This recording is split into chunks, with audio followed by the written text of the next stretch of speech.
अस्सलाम वालेकुम सामीन, हाज़िर खिदमत है फ़रहत इश्तियाक़ के नावल दिल से निकले हैं जो लफ्ज़ की आखिरी किस्त।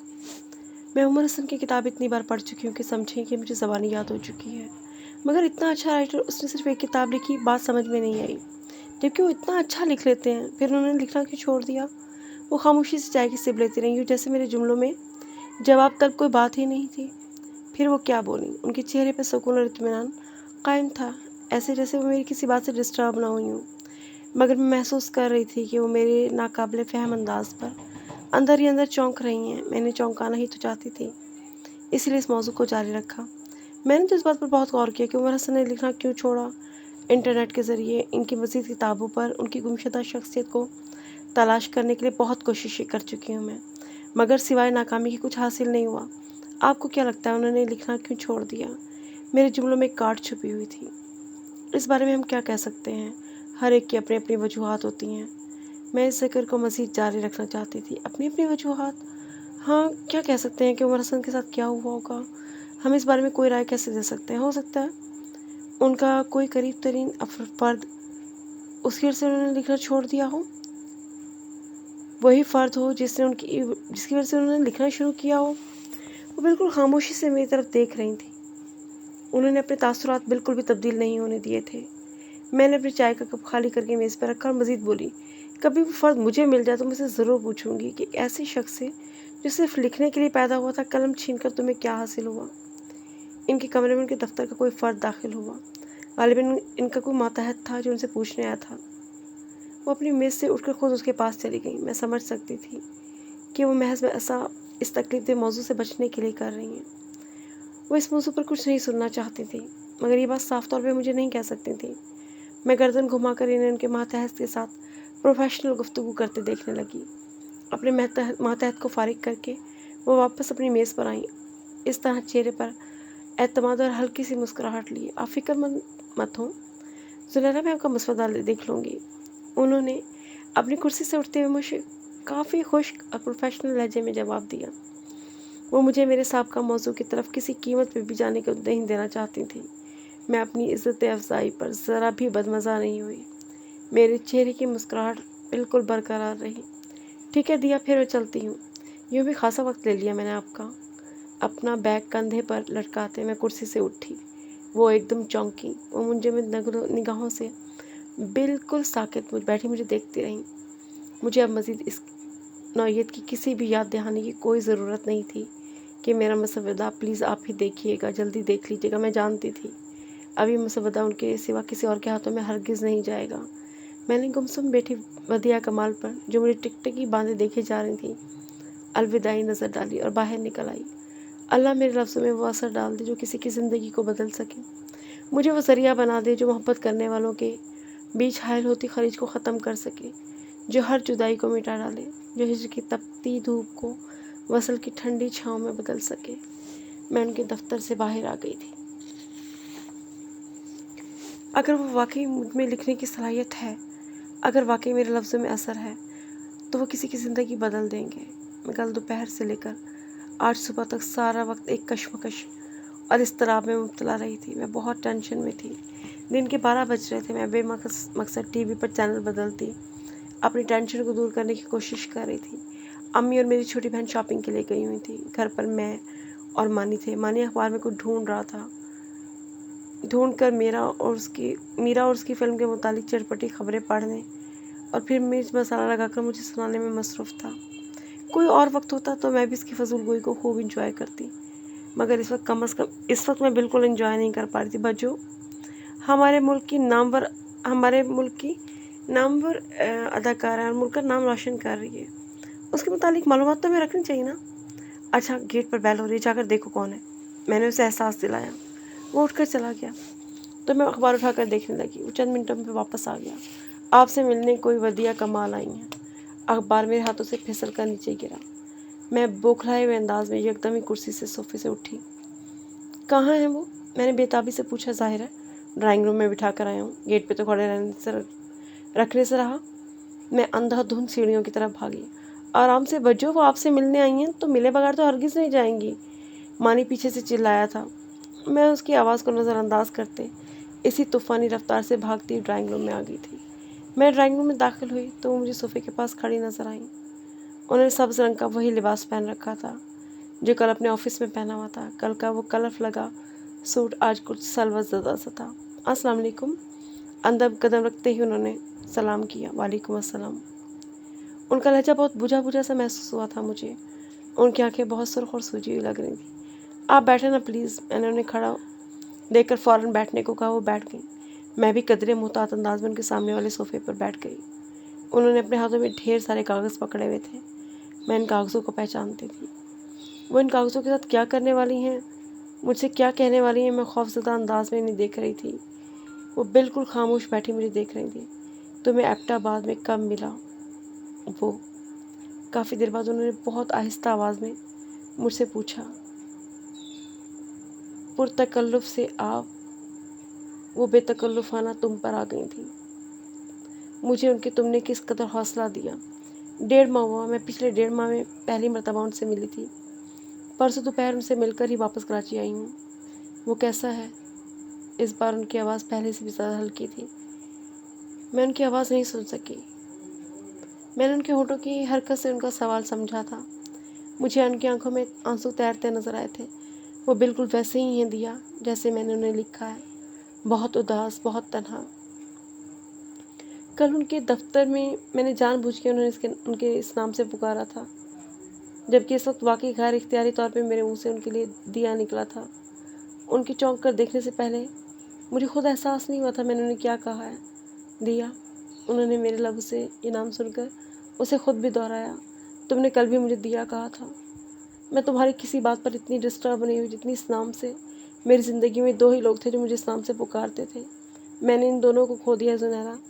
एक को तकदीर ने मुझसे छीन लिया और दूसरे को मैंने खुद से दूर कर दिया। उसे मैंने खुद गंवा दिया।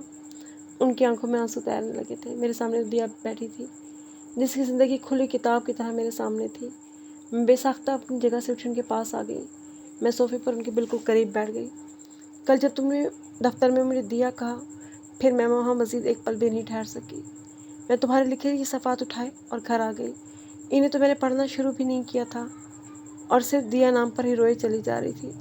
कल तुमने मुझे बहुत रुलाया ज़ुनैरा। मैंने रोते हुए देख रही थी मगर बोली कुछ नहीं।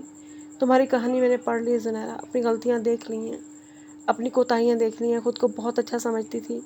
लगता था मैं तो कुछ गलत कर ही नहीं सकती। तुम्हारी तरह कभी कोई आईना दिखाने वाला मिला ही नहीं था जो मुझे बताता कि मेरी ज़िंदगी कहाँ कहाँ गलत है। मैं गलत थी ज़ुनैरा, मैं गलत हूँ ज़ुनैरा। वो बहुत बुरी तरह रो रही थी। मैं उनके लिए पानी लेने के लिए उठना चाहती थी मगर उन्होंने मेरा हाथ मजबूती से अपने हाथ में पकड़ रखा था, इसलिए मैं उठ भी नहीं सकी। मुझे वो आखिरी फ़र्द भी नहीं होना चाहिए था जो उसे ये एहसास दिलाता कि जिस घर को वो घर अपना समझता है वो घर उसका नहीं है। जिन लोगों को वो अपनी फैमिली समझता है वो फैमिली उसकी नहीं है। मैं ही वो पहली फ़र्द बन गई जिसने ये तमाम अज़ियतनाक एहसासात दिलाए। उनसे उसका सब कुछ छीन लिया, फिर एक पल में कितनी आसानी से उसे कह दिया यहाँ से चले जाओ। इतनी खुदगर्ज़ी, इतनी संगदिली। आखिर होती कौन थी मैं उससे उसका घर छीनने वाली, उससे उसके रिश्ते छीनने वाली? मेरा इख्तियार तो सिर्फ मेरी ज़ात पर हो सकता था। मैं ये तो कह सकती थी कि अब मैं तुमसे मोहब्बत नहीं करूँगी, मैं तुमसे शादी भी नहीं करूँगी। मगर मुझसे ये हुक्म तो देने वाली कौन होती थी कि वो हमारी ज़िंदगी से निकल जाए, हमेशा हमेशा के लिए कहीं दूर चला जाए, बहुत दूर। उनके आंसू मेरे हाथों पर गिर रहे थे। उन्हें किसी ऐसे जुर्म में मुब्तला करना मेरा मकसद हरगिज़ भी नहीं था। मैं तो सिर्फ उनकी ज़िंदगी में खुशियाँ वापस लाना चाहती थी। मैंने उनके साथ इतनी बड़ी ज़्यादती की। अपने गुनाहों का अज़ाला किस तरह करूँ ज़ुनैरा? उस शख्स के साथ जिससे मैं बेपनाह मोहब्बत करती थी, उससे उसका घर, उसकी फैमिली, उसकी मोहब्बतें, उसका कैरियर, सब कुछ छीन लिया सिर्फ अपनी खुदगर्ज़ाना के पीछे। आप इस तरह मत सोचें दिया। अगर वो तन्हा रहे, अज़ियतों भरी ज़िंदगी गुजारते रहे तो तन्हा तो आप भी थीं। जो सज़ा उन्होंने काटी वो आपने भी तो काटी है। मगर उन्होंने गुनाह की इस एहसास से मैं बाहर निकालना चाहती थी। वो इस तरह बिखर कर रो रही थी कि कोई पत्थर दिल में इस मंज़र को देखता तो उसकी आंखें नम हुए बगैर नहीं रह सकती थीं। मैंने क्या सज़ा काटी है? अगर दुख सही हैं तो वो मेरे मुंतखब करदा थे, अगर अज़ियतें सही हैं तो वो मेरे इख्तियार करदा थी। इन दुख भरे दिनों और अज़ियत भरी रातों में मैं तन्हा नहीं थी। मेरे माँ बाप मेरे साथ थे, मेरा घर था, मेरे रिश्ते थे, सब कुछ था मेरे पास। असल सज़ा तो उसने काटी है। बगैर किसी जुर्म के काटी है, बिल्कुल तन्हा, बिल्कुल अकेला। एक ऐसे शख्स का जुर्म, वो अपने कंधों पे वो बोझ उठाए फिर रहा था, जिसकी सज़ा उसे मिली थी, वो जुर्म उससे सरजर्द ही नहीं हुआ था। मैं कितनी बुरी हूँ ज़ुनैरा, मैं कितनी बुरी हूँ। मैं झोलियाँ भर भर के उसे दुख देती रही, जो मेरी खुशियों की सिवा कुछ चाहता ही नहीं था।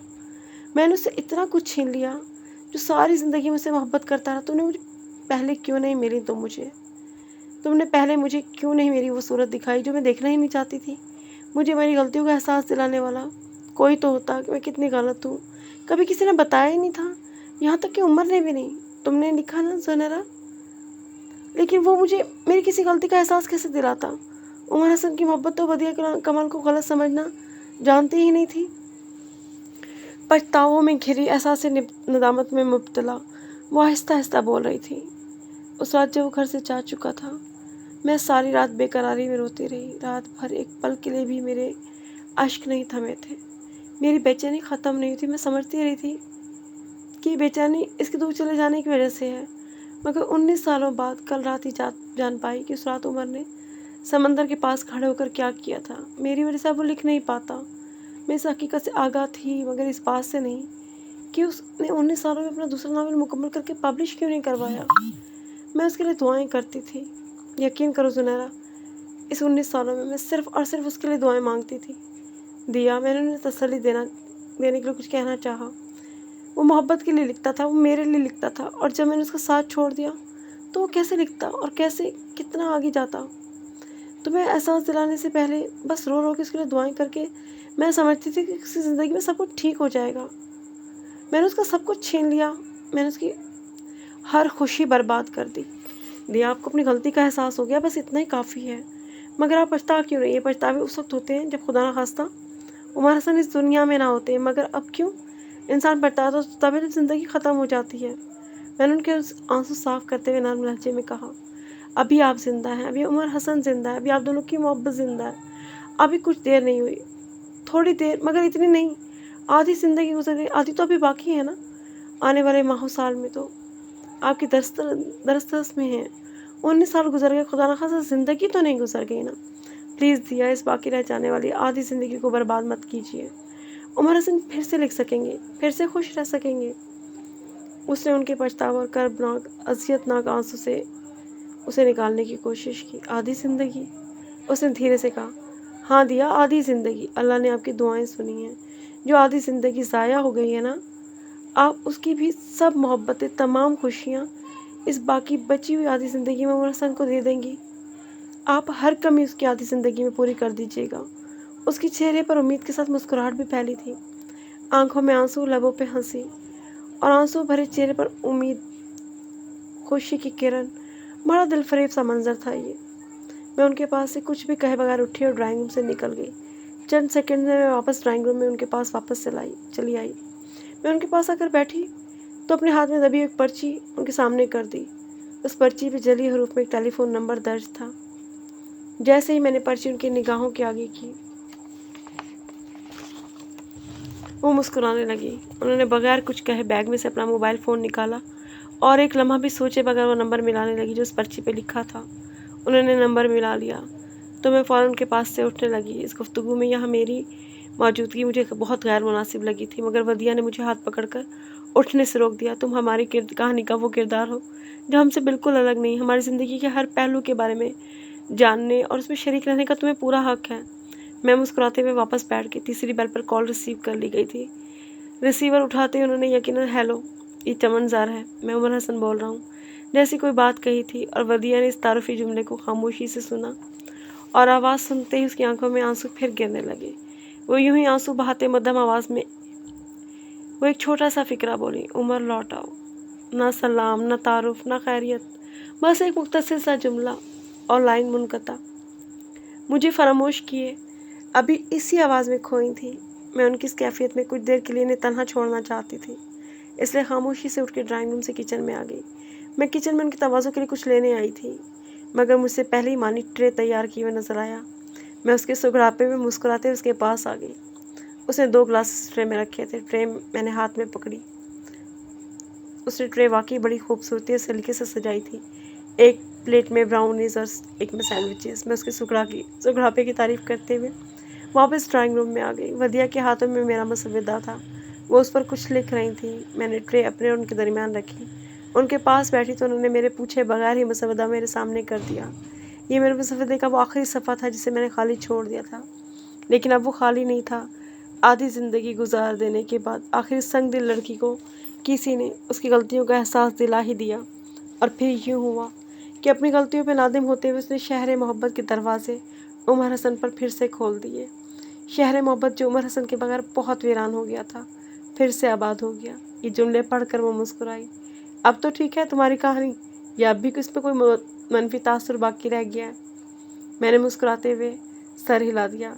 अब मैं तो राइटर हूँ नहीं। मैंने इख्तिताम तुम्हें बता दिया है। इसे एक मुकम्मल सीन, डायलॉग्स और तमाम तर मंजर निगारी के साथ तुम खुद लिख लेना। वो बहुत खुश और बहुत मुतमईन नज़र आ रही थी। दिया, आप यहाँ से जाकर ये मसवदा ज़ाया कर दीजिएगा, इसे नज़र आतिश कर दीजिएगा, ये समंदर में बहा दीजिएगा। मुझे कोई एतराज़ नहीं। मैं बस ये चाहती हूँ कि इसका गवाह मेरे और आपके सिवा कोई ना हो। उमर हसन में नहीं, उसने मुझ पर एतबार किया था। शायद उन्हें ये अच्छा न लगे कि मैंने वो सब कुछ लिख डाला जो उन्होंने मुझ पर भरोसा करके मुझे बताया था। शायद उन्हें ये अच्छा ही न लगे।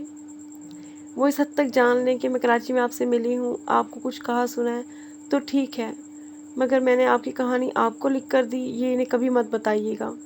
वो जाने के लिए उठी तो मैंने बेसाख्ता उनसे ये बात कही। वो जवाबन मुस्कुराई और सर इकरार में हिला दिया। मुझे यकीन दिलाया कि वो इसे आज ही ज़ाया कर देंगी।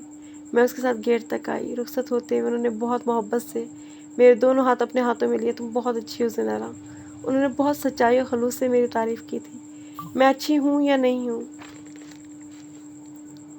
मैं नहीं जानती, हाँ बस इतना ज़रूर जानती हूँ कि मैं हूँ बिल्कुल उमर हसन और वदिया कमाल जैसी। अगर 19 साल पहले मैं उनकी ज़िंदगी में शामिल होती तो वो सब कुछ ना होने देती जो अब हुआ। दिया, आप और उमर हसन और मैं, हम अलग अलग दुनियाओं के अलग अलग लोग हैं। आप लोगों की ज़िंदगियाँ कुछ और थीं और मेरी ज़िंदगी कुछ और है। आप लोगों का वक्त कुछ और था, मेरा वक्त कुछ और है। इतने बहुत सारे फ़र्क के बावजूद हम एक जैसे हैं, क्योंकि हम में एक कदर मुश्तरक है ना, यानी मोहब्बत। और दिया, मोहब्बत अलग हो भी कैसे सकती है? मोहब्बत बदल कैसे सकती है? सालों गुजर जाएं, सदियां बीत जाएं, मोहब्बत तो मोहब्बत ही रहती है। उसका रंग रूप, शक्ल सूरत सब वही रहती है। और अब मुकम्मल हो रही थी मेरी कहानी। ये मेरी कहानी का आखिरी मंजर था, मेरे नावल का आखिरी सीन, मेरी कहानी का वो इख्तिताम जो इसके सिवा और कुछ हो ही नहीं सकता था। मैं ज़िंदगी में दोबारा कभी भी ना लिख पाती अगर ये ना होता तो। इस बार अपनी कहानी के खुशगवार अंजाम को तसव्वुर की आंख से नहीं बल्कि हकीकत की आंख से देख रही थी। मैं खुद इस आखिरी मंजर का हिस्सा थी। कितनी दिलचस्प और नाकाबिले यकीन सी सूरत हाल है ना ये। मैं अपने कमरे में राइटिंग टेबल के आगे बैठी इस मंजर को कागज़ पर नहीं लिख रही थी, बल्कि इसे अपनी आंखों के सामने होता हुआ देख रही थी। खुद इसमें शामिल थी। ये सादत अली खान का घर था, उमर हसन और वदिया कमाल के अब्बा मियाँ का घर। ये कहानी जिसमें सबसे मरकज़ी अहमियत का हामिल ये घर था। यहीं पर मेरी कहानी का खुशगवार और मेरा मन चाहा अंजाम हो रहा था। मैं इस घर में पहली मर्तबा आई थी, फिर भी ऐसा लग रहा था जैसे मैं इस घर से बहुत मानूस हूँ। मेरी ज़िंदगी की ज़िंदा किरदार अब्बा मियाँ के साथ इस घर में कदम रखते ही सुरमई शेरवानी, सफ़ेद शलवार कमीज़ में मलबूस, खुशी और तमानियत भरे अंदाज में मेहमानों का इस्तकबाल करते बारिश व बावकार बुज़ुर्ग को मैं पहचान गई थी। ये डॉक्टर कमाल अली खान थे। इसके बराबर में नीले रंग की साड़ी पहने खातून, जिन्हें देखते ही एहसास हो रहा था कि वो जवानी में किस कदर खूबसूरत रही होंगी, वो डॉक्टर नाइला कमाल थी। और दूर एक कुर्सी पे बैठी बहुत ज़ईफ़, बहुत सन रसीदा खातून, जिन्हें देखने, सुनने और बोलने में बहुत कोशिश सर्फ करना पड़ती थी, वो बुआ जी थी। मैं अपने तीनों अहम किरदार, उनके दिली जज्बात को समझती थी। मेरे तीनों किरदार आज खुशी से सरशार थे। वो मेरे दोनों मरकज़ी किरदार अंदर दाखिल हो रहे थे। मैंने उन दोनों को ढूंढा था। वो दोनों फ़ौरन ही मुझे नज़र भी आ गए थे। एक वसी और अरीज़ और खूबसूरत लॉन में महदूद तादाद में मदऊ किए गए मेहमानों के लिए एक पुरतकल्लुफ़ और पुरवकार तकरीब का एहतमाम किया गया था। मेरे दोनों मरकज़ी किरदार स्टेज पर बैठने के बजाय अपने मेहमानों से खुद जाकर मिलना पसंद कर रहे थे। उमर हसन के लबों पे वो मुस्कुराहट थी जो आज से पहले मैंने कभी भी नहीं देखी थी, और फिर वो अपने के दरमियान थे और वो उनके पहलू में थी जिसके नाम उनकी पूरी हयात है। फिर ये मुस्कुराहट उनके चेहरे पर, उनके लबों पर क्यों ना होती। उनसे छिन जाने वाली उनकी हर मता उन्हें वापस मिल रही थी। सब कुछ वापस मिल रहा था। वो सब कुछ वापस मिल जाने की खुशी उनके हर अंदाज से ज़ाहिर हो रही थी। मैरून रंग के हल्के से काम वाले नफीस लिबास के हमरा, हल्के मेकअप और बहुत कम ज्वेलरी से आरास्ता वदिया कमाल बहुत खूबसूरत और बावकार लग रही थी। मैं इन दोनों को साथ खड़ा देखकर खुश हो रही थी। जितनी मेरी उम्र है उससे भी तवील उनकी मोहब्बत है। एक लंबा सफ़र, एक कठिन सफ़र। इन दो लोगों की ज़िंदगी में खुशियाँ बहुत देर से आई थी। अब्बा मियाँ इस तकरीब में शिरकत के लिए ख़ास तौर पर एबटाबाद से कराची आए थे। मैं इस तकरीब में उनके साथ आई थी। वो कमाल अली खान और नायला कमाल को उनकी बेटी की शादी की मुबारकबाद देने लगे तो मैंने इन दोनों से सलाम दुआ करती उमर हसन और वदिया कमाल के पास जाने लगी। वो दोनों मुझे देख चुके थे, सो मुझसे पहले वो मेरे करीब आ गए। मेहमान खुसूसी इतनी देर से तशरीफ़ ला रही हैं। उमर हसन मेरी तरफ मुस्कुराती नज़रों से देखते हुए बोले, इतनी अहम तकरीब में शिरकत के लिए तैयारी भी तो ख़ास करनी थी ना। आप दोनों की शादी में कोई हुआ पहले का जोड़ा नहीं पहन सकती थी। आज ख़ास तौर पे नया ड्रेस बनवाया है। ख़ास एहतमाम से तैयार होना था तो देर तो होनी थी। मेरे इस जवाब के दौरान वदिया ने मेरे हाथ गर्म जोशी से थाम लिए। मैंने बखौर उन्हें देखा और फिर बेसाख्ता उनकी तारीफ़ की। दिया, आप बहुत प्यारी लग रही हैं। उमर हसन मेरे लबों पर लफ्ज़ नाम सुनकर खुशगवार अंदाज में मुस्कुराए। सादत अली खान उमर हसन के बाद वो तीसरी फ़र्द थी जिसे वदिया ने ये नाम लेने का हक़ दिया था। बहुत बहुत शुक्रिया। अब सच्ची सच्ची ये बता दो कि तुम आज यहाँ पर हम दोनों में से किसकी मेहमान की हैसियत से शिरकत कर रही हो। उमर हसन ने शरारती निगाहों से मुझे देखते हुए ये सवाल मुझसे जैसे मुश्किल में डालने के लिए पूछा। मेहमान? मैंने उन्हें ऐसे देखा जैसे उनके लफ्ज़ों से मुझे गहरा सदमा पहुंचा हो। क्या मैं यहाँ पे मेहमान हूँ? मेरे अंदाज में इस जवाब पर उमर हसन ने बेसाख्ता कहका लगाया और हंसे। मोहतरम, आपके मुकाबले एक ज़हीन राइटर है। आप इसे इतनी आसानी से लफ्ज़ों के दाव पेच में नहीं उलझा सकते।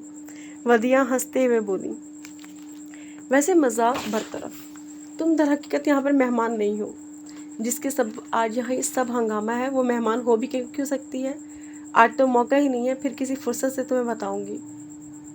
बल्कि तुम मुझे वो जादुई इसम बताओ जिसके ज़रिए तुम दिलों को मोम करती हो। एक नज़र वदिया पे डाल के उन्होंने किस कदर धीमी आवाज़ में मुझसे पूछा था। वदिया ने ये सब कुछ सुन लिया था और वो मसनूई खफगी से उसे घूर रही थी। मैं मुस्कुराते हुए उन दोनों की तरफ देख रही थी। मैं कराची आकर वदिया से मिली थी। इस मुलाकात में मैंने उमर हसन की वकालत करते वदिया से कुछ ना कुछ कहा भी ज़रूर था। इससे हटकर कोई दूसरी बात ना मैंने उन्हें कभी बताई ना वदिया ने। वदिया मुसवदा ज़ाया कर चुकी थी और अब ज़िंदगी भर के लिए एक राज की तरह मेरे और वदिया के सीनों में महफूज रहना था। उमर हसन कुरेदते हुए हमारी इस मुलाकात की तफसील जानना चाहते थे। मैंने वदिया से ऐसा क्या कहा कि वो अपने हर पिछले फ़ैसले पर ताइब हो गई। वो मालूम करने की कोशिश करते रहे कि मगर हम दोनों से उगलवा नहीं सकते थे। 21 सालों तक आप दोनों की मंगनी रही है। अगर आप दोनों चाहें तो Guinness book of world record में तवील तरीन मंगनी शुदा जोड़े के तौर पे आप दोनों का नाम आ सकता है। मेरी शोखो शरीर निगाहें वदिया की उस अंगूठी पर मरकूज़ थीं। उमर हसन और वदिया दोनों मेरे शरारती अंदाज को एंजॉय करते हुए हंस पड़े। आपके लिखने की वजह से आपकी ज़िंदगी में मैं आ गई। अब तो आप लिखा करेंगे ना? बिल्कुल लिखेंगे। अब ये लिखना छोड़कर तो दिखाएं। मैं और तुम मिलकर इसका हशर नशर कर देंगे। अगर इसने लिखना छोड़ने की बात भी की हो तो। इससे पहले कि मैं कुछ कहती वदिया ने मुझे जवाब दिया, वादा करें आप साल में एक नावल हर हाल में लिखा करेंगे। वदिया के जवाब के बाद उन्होंने मुझे सर हिलाकर यकीन दिलाया। वादा? बिल्कुल पक्का वादा। साल में 1 या 2 नावल्स लिखूंगा। मेरे बच्चों जैसे ज़िद्दी अंदाज पर उन्होंने ज़ेरे लब मुस्कुराते हुए मुझे यकीन दहानी कराई। आपकी अगली किताब का इंतसाब किसके नाम होगा?